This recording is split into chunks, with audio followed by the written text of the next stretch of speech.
नमस्कार, 11 स्पेशल देख रहे हैं आप। आपके साथ है राजदा। केंद्र की मोदी सरकार में अन्नपूर्णा देवी बनी मंत्री। राष्ट्रपति भवन में ली शपथ। राष्ट्रपति रामनाथ कोविंद ने शपथ दिलाई। प्रधानमंत्री नरेंद्र मोदी ने कैबिनेट का सबसे बड़ा विस्तार किया। शोभा करंदलाजे, भानु प्रताप सिंह वर्मा, दर्शना विक्रम जरदोश, मीनाक्षी लेखी ने शपथ ली। नारायण राणे, सर्बानंद सोनोवाल के अलावा मध्य प्रदेश के ज्योतिरादित्य सिंधिया और साथ ही वीरेंद्र कुमार समेत 15 कैबिनेट मंत्रियों ने शपथ ली है। 28 को राज्य मंत्री की शपथ ए नारायण स्वामी, कौशल किशोर, अजय भट्ट ने ली है और राज्य मंत्री पद की शपथ। तो 15 कैबिनेट मंत्रियों की शपथ, 28 को राज्य मंत्री की शपथ दिलाई गई। तो मोदी कैबिनेट का यह बड़ा विस्तार, 43 मंत्रियों का शपथ ग्रहण समारोह।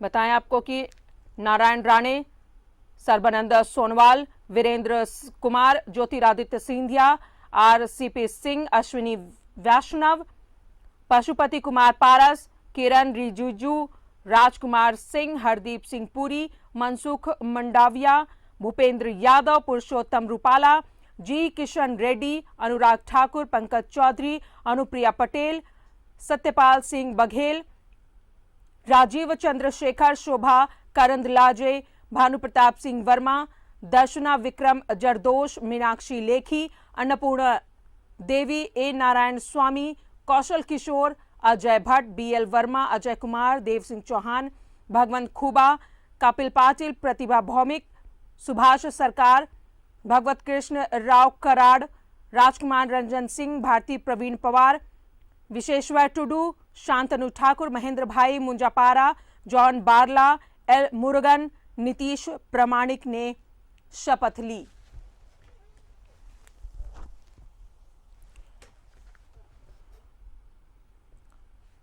तो आज मोदी कैबिनेट का ये बड़ा विस्तार।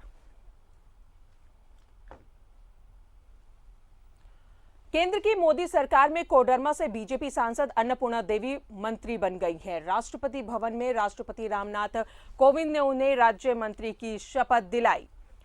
तो झारखंड से एकमात्र अन्नपूर्णा देवी जिन्हें कैबिनेट मिनिस्टर की शपथ मिली है। आपको बताएं कि ये बड़ा विस्तार मोदी कैबिनेट का, जिसमें कुल 43 मंत्रियों को शपथ दिलाई गई, उसमें झारखंड से एकमात्र अन्नपूर्णा देवी कैबिनेट मिनिस्टर बनी।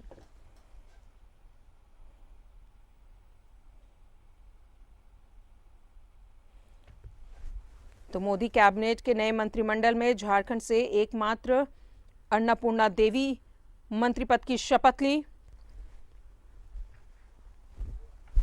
झारखंड की कोडरमा सांसद हैं अन्नपूर्णा देवी, जिन्हें कैबिनेट में जगह मिली है। केंद्रीय कैबिनेट में जगह पाने वाली कोडरमा सांसद अन्नपूर्णा देवी ने आज कैबिनेट मिनिस्टर के तौर पर शपथ ग्रहण किया।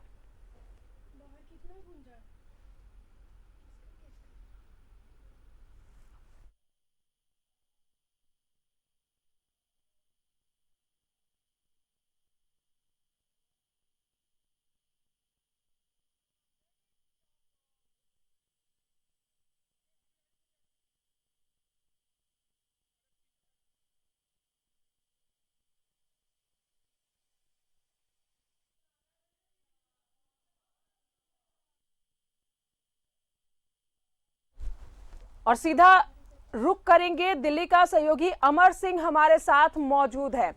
अमर, मोदी कैबिनेट का यह बड़ा विस्तार, जिसमें 43 मंत्रियों ने कैबिनेट मंत्री के तौर पर शपथ ग्रहण की।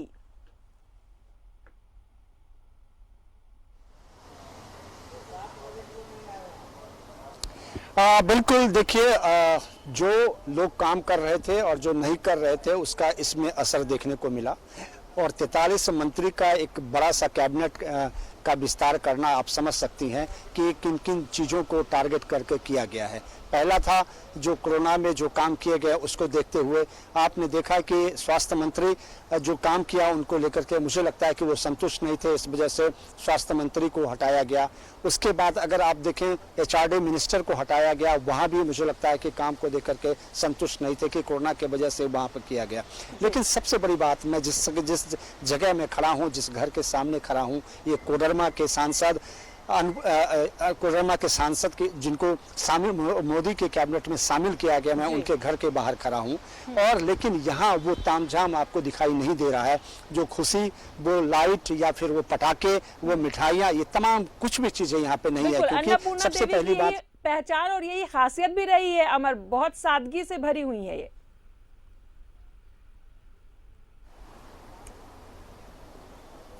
बिल्कुल, देखिए अभी तो वो राष्ट्रपति भवन में है, कहा यह जा रहा है कि कुछ देर के बाद जो है यहाँ पे पहुंचेगी और उसके बाद यहाँ से हो सकता है कि हम लोगों से मुखातिब हो।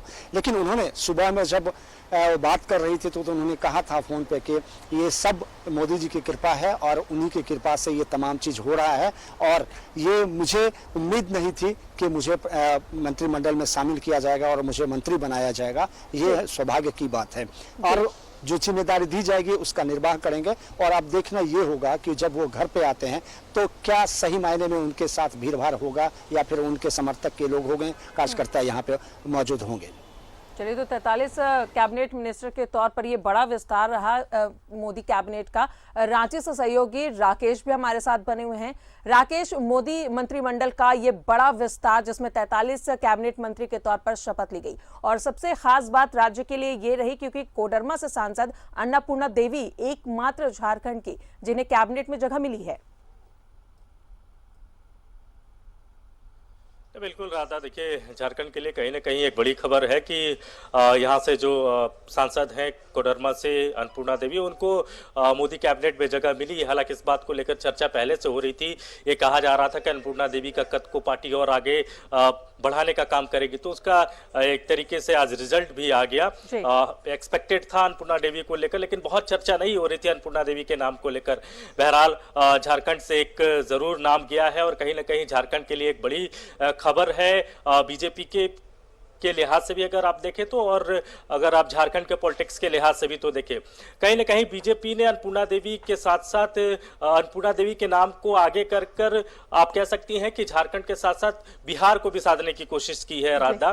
क्योंकि आपने देखा होगा कि मंत्रिमंडल को लेकर जिस तरीके से खींचतान थी बिहार में बीजेपी और जेडीयू के बीच, तो उसको एक तरीके से मैनेज करने के लिए अन्नपूर्णा देवी पर दाव लगाया गया और उनको मंत्रिमंडल में जगह दी गई। तो कहीं ना कहीं अन्नपूर्णा देवी के सहारे बीजेपी जो है वो झारखंड को भी साधेगी और झारखंड के साथ साथ बिहार को भी साधने की कोशिश करेगी।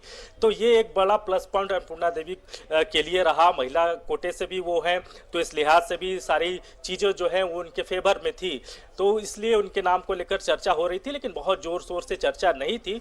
लेकिन अब चूंकि वो मंत्री बन चुकी है, राज्य मंत्री का उनको दर्जा मिल चुका है। हालांकि पोर्टफोलियो क्या होगा इसको लेकर थोड़ा इंतजार करना होगा राधा। और ओवरऑल अगर इस पूरे मंत्रिमंडल एक्सपेंशन को देखें राधा, तो 43 मंत्रियों को शपथ दिलाई गई है केंद्रीय मंत्री के तौर पर, जिसमें से 28 को राज्य मंत्री के तौर पर शपथ दिलाई गई है। और सबसे सरप्राइजिंग जो रहा राधा कि 8 सालों के बाद लगभग ऐसा पहला मौका ऐसा आया राधा कि इस कैबिनेट में 11 महिला मंत्रियों को जगह दी गई है। तो ये एक बड़ी बात है। दूसरी तरफ अगर आप देखें तो चुनाव के लिहाज से भी मोदी सरकार ने इस कैबिनेट का एक्सपेंशन किया है। मसलन अगर आप बात कर ले, यूपी में चूंकि चुनाव होने हैं, उत्तराखंड में चुनाव होने हैं, पंजाब में चुनाव होने हैं, तो उसको भी साधने की कोशिश मंत्रिमंडल विस्तार में देखने को मिला है। वहां से भी कई चेहरों को, ज्योतिरादित्य सिंधिया जो कि कांग्रेस छोड़कर बीजेपी में आए, उनको मौका दिया मोदी कैबिनेट में। हालांकि उनको लेकर पहले से ही यह तय माना जा रहा था कि उनको मंत्रिमंडल में जगह मिलेगी, एक बड़ा पोर्टफोलियो मिलेगा क्योंकि यूपी में चुनाव है। दूसरी तरफ अगर आप बात करें अपना दल की, तो जो पटेल हैं, अनुप्रिया पटेल, वो भी चूंकि यूपी से आती है तो उनको भी जगह दी गई है। तो इस तरीके से अगर आप पूरा देखें तो कहीं ना कहीं जो 3-4 राज्यों में चुनाव है उसके मद्देनजर ये कैबिनेट का एक्सपेंशन है, दूसरी तरफ कई युवा चेहरों को भी मौका दिया गया है। अगर अनुराग ठाकुर की बात करें, ज्योतिरादित्य सिंधिया की बात करें, तो ऐसे जो युवा चेहरे हैं, जो डायनेमिक चेहरे हैं, जो ऊर्जावान चेहरे हैं, उनको भी केंद्रीय कैबिनेट में जगह दी गई है। तो एक शानदार रिसफल ये कह सकते हैं, विस्तार कह सकते हैं, एक्सपेंशन कर सकते हैं। बीजेपी भी लगातार इस चीज पर नजर सुबह से ही बनाई हुई थी और बीजेपी को लगता है कि इससे शानदार जो विस्तार है वो नहीं हो सकता है। बहरहाल विपक्ष के अगर पॉइंट ऑफ व्यू से देखें चीजों को, तो उनको लगता है कि झारखंड में अगर आप राज्यसभा और लोकसभा की पूरी सीटों को मिला दे राधा, तो 20 सीटें यहाँ होती हैं और अगर अन्नपूर्णा देवी को छोड़ दे तो 2 और मंत्री जो है वो केंद्र में है। अर्जुन मुंडा पहले से ही केंद्रीय मंत्रिमंडल में उनको जगह दी गई है। इसके अलावा राज्यसभा सांसद के तौर पर मुख्तार अब्बास नकवी जो कि यहाँ से जीत कर गए हैं, वो भी केंद्रीय मंत्रिमंडल में उनको जगह दी गई है। तो यानी 3 लोग जो है वो झारखंड को रिप्रेजेंट कर रहे हैं दिल्ली में। तो ये एक बड़ी बात है झारखंड के लिए। हालांकि उम्मीद की जा रही थी कि कुछ और चेहरे, खासतौर पर जो बीजेपी का जो पुराना अलायंस रहा है आजसू, एनडीए का जो अलायंस रहा है आजसू, उसको लेकर भी उम्मीद की जा रही थी कि उनके जो सांसद हैं चंद्रप्रकाश चौधरी गिरिडीह से, उनको भी शायद जगह मिल जाए। पुराना अलायंस रहा है तो उस नाते उम्मीद की जा रही थी कि शायद उनको भी जगह मिले, लेकिन कहीं ना कहीं आजसू को निराशा हाथ लगी है। और आपने देखा भी होगा कि कैबिनेट एक्सपेंशन से थोड़े दिन पहले ही जो पार्टी सुप्रीमो है सुदेश महतो, उन्होंने दिल्ली में जाकर अमित शाह से इसी मसले पर बातचीत की थी, मुलाकात की थी, लेकिन इसका कोई बहुत पॉजिटिव रिजल्ट नहीं आया। थोड़ी निराशा जरूर लगी होगी आजसू के खाते में। अब ये भी देखना बड़ा दिलचस्प होगा राधा की इस ये जो कैबिनेट विस्तार में जिस तरीके से आजसू को दरकिनार किया गया है, तो इसका भविष्य की राजनीति में क्या असर पड़ता है, झारखंड में आजसू का क्या रुख होता है, इन तमाम चीजें पर भी नजर होगी। लेकिन ये जरूर है कि अन्नपूर्णा देवी को आगे कर अन्नपूर्णा देवी को जिस तरीके से उनका कद बढ़ाया गया है, आपने देखा होगा कि 2019 में वो आरजेडी छोड़कर बीजेपी की टिकट पर वो चुनाव लड़ी, कोडरमा से वो सांसद चुनकर आए, उसके बाद उनको सीधे राष्ट्रीय उपाध्यक्ष बना दिया गया और महज 1.5 से 2 साल के उनके कार्यकाल को अगर आप देखें तो सीधे वो अब कैबिनेट मिनिस्टर में वो आ चुकी हैं। तो एक बड़ा कहीं ना कहीं दाव अन्नपूर्णा देवी पर लगाया गया है और कोशिश यही है, जैसा मैंने पहले भी कहा राधा, कि बिहार, माफ कीजिएगा, झारखंड के साथ साथ बिहार को भी साधने की कोशिश। और वो जो एक खास तबका वोट बैंक का बिहार में है, यादव बहुल इलाका बिहार को माना जाता है, तो इस लिहाज से देखें तो अन्नपूर्णा देवी का जो नाम जिस तरीके से रखा गया, उनको मंत्रिमंडल में जगह दी गई है, तो उस वोट बैंक को भी साधने की कोशिश बीजेपी के द्वारा की गई है। बिल्कुल। अमर भी हमारे साथ बने हुए। राकेश, अमर, हर्षवर्धन, रविशंकर या जावड़ेकर की बात करें, कई वरिष्ठ मंत्रियों ने इस्तीफा दिया, मंजूर कर लिया गया, तो कहीं ना कहीं केंद्र को भी लग रहा था कि एक बदलाव होना चाहिए और वाकई ये बड़ा बदलाव देखने को मिला।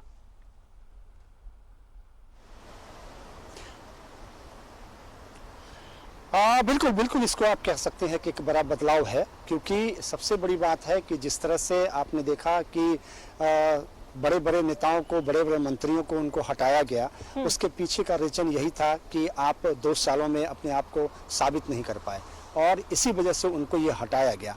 और अब जो नए चेहरे को लाए गए हैं, महिलाओं को तरजीह दी गई है, युवाओं को लाया गया है, उन पे ये उम्मीद है कि आने वाले समय में ये काम करेंगे। और दूसरी बात ये जो सबसे अहम है कि चुनाव है, राज्यों में चुनाव है और भारतीय जनता पार्टी के लिए जो सबसे अहम है ये उत्तर प्रदेश का चुनाव है और वहाँ ये चाहेंगे कि जीत हासिल हो।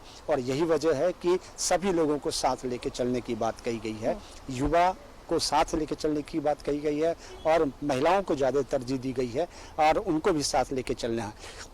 अब ये कोशिश है किसी भी तरह से जो है 5 राज्यों में जो रिजल्ट हो अच्छे हो। पिछले अगर रिजल्ट की अगर बात करें तो वेस्ट बंगाल में आप जिस तरह से हार हुई है, इसको आपने देखा होगा, इससे अंदाजा आप लगा लिए होंगे।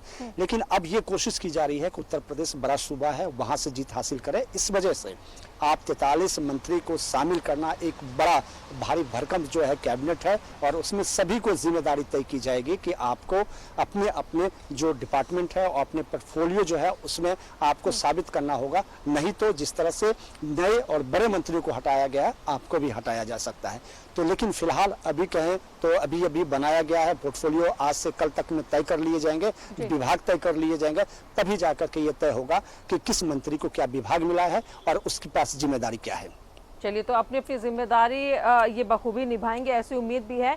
अब ये बड़ा विस्तार इसलिए भी कह सकते हैं हमारे, क्यों 8 साल के बाद 11 महिला मंत्रिमंडल में शामिल हुई है, तो महिलाओं की दावेदारी भी अच्छे खासे इस मंत्रिमंडल में देखने को मिल रही है।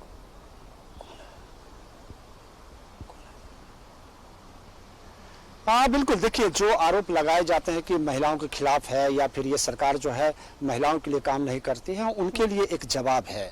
और आप कह सकते हैं कि आधी आबादी है और आधी आबादी को अगर आप साथ लेकर चलते हैं तो इसको देखा जा सकता है कि वो आने वाले समय में आपके लिए फायदेमंद होगा। जो भी राजनीतिक या फिर जो भी होता है, जो पॉलिटिक्स होते हैं, जो मंत्रिमंडल में लोग शामिल किए जाते हैं, उन तमाम चीज़ों को ये देखा जाता है कि आने वाले समय में इनसे फायदा क्या होगा, देश के विकास में क्या फायदा होगा। बार बार मोदी जी और मोदी सरकार ये कहते रही है कि हम चाहते हैं कि महिला सशक्तिकरण हो और महिला आगे आए, बच्चों को पढ़ाएं, बच्चियों को पढ़ाएं और आगे बढ़ाएं।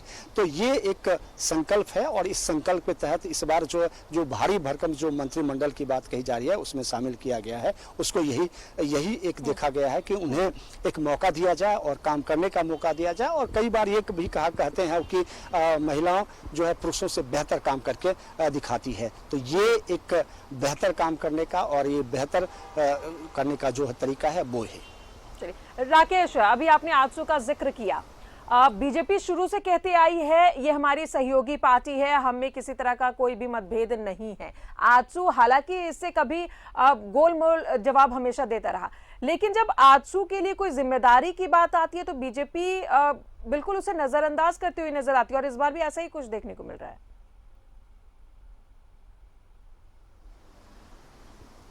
कह रही है कि जब भी चुनाव होते हैं तो आजसू को कहीं ना कहीं साध लिया जाता है, चाहे राज्यसभा चुनाव की बात कर ले या हाल में जो 2 उपचुनाव हुए, बेरमो की बात कर ले या फिर दुमका की बात कर ले, तो और उसमें जिस तरीके से साधा गया है आजसू को, तो उस आजसू को उम्मीद था कि जिस तरीके से उनका सपोर्ट रहा है बीजेपी को, अभी आपने देखा होगा कि लास्ट जो मधुपुर का चुनाव था उसमें भी आजसू ने अपने उम्मीदवार को जरा रोकेंगे राकेश, आपको दिल्ली का ये सीधी तस्वीर दिखा रहे हैं। अन्नपूर्णा देवी अपने घर की तरफ बढ़ती हुई नजर आ रही है। ये सीधी तस्वीर अन्नपूर्णा देवी कैबिनेट मिनिस्टर बनने के बाद अब राष्ट्रपति भवन से अपने घर पहुंची हैं।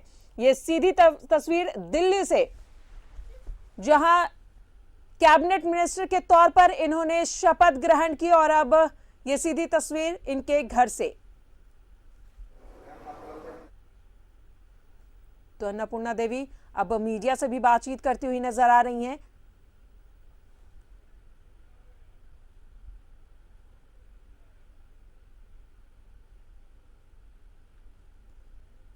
तो राज्य से एकमात्र कोडरमा सांसद अन्नपूर्णा देवी को मोदी कैबिनेट में जगह मिली है। में अन्नपूर्णा देवी जी को शामिल किया गया, इस समय हमारे साथ बात करने के लिए है। मैम, सबसे पहले तो न्यूज़ 11 की ओर से बहुत बहुत मुबारक। चलिए, बहुत बहुत धन्यवाद आपको भी। मैम, क्या उम्मीद थी कि मंत्री बनाए जाएंगे, उसके बाद इसकी तैयारी थी?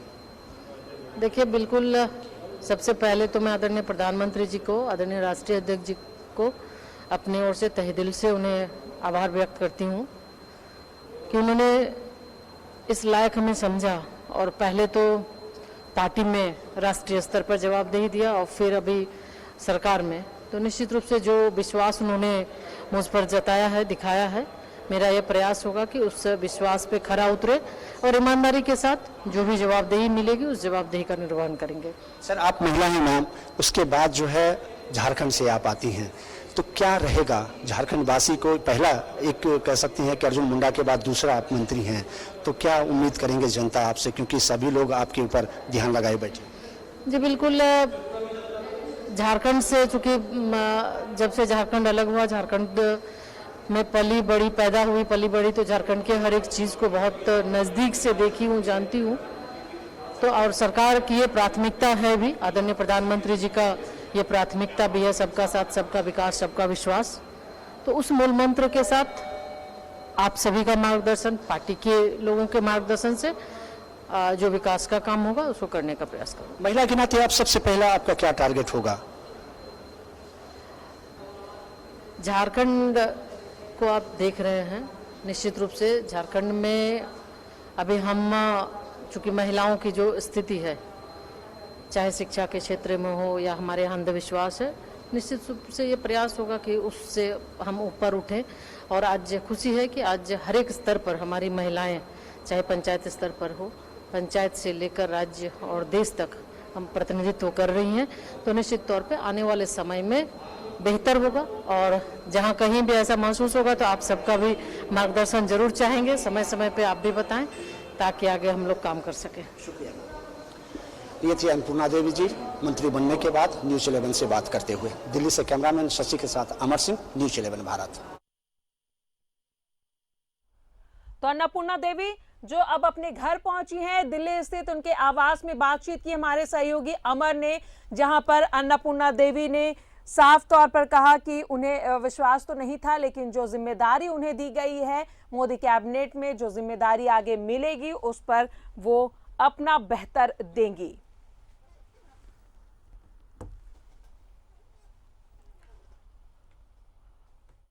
कैबिनेट का ये बड़ा विस्तार, जिसमें कोडरमा सांसद अन्नपूर्णा देवी को कैबिनेट मिनिस्टर के तौर पर शपथ ग्रहण किया।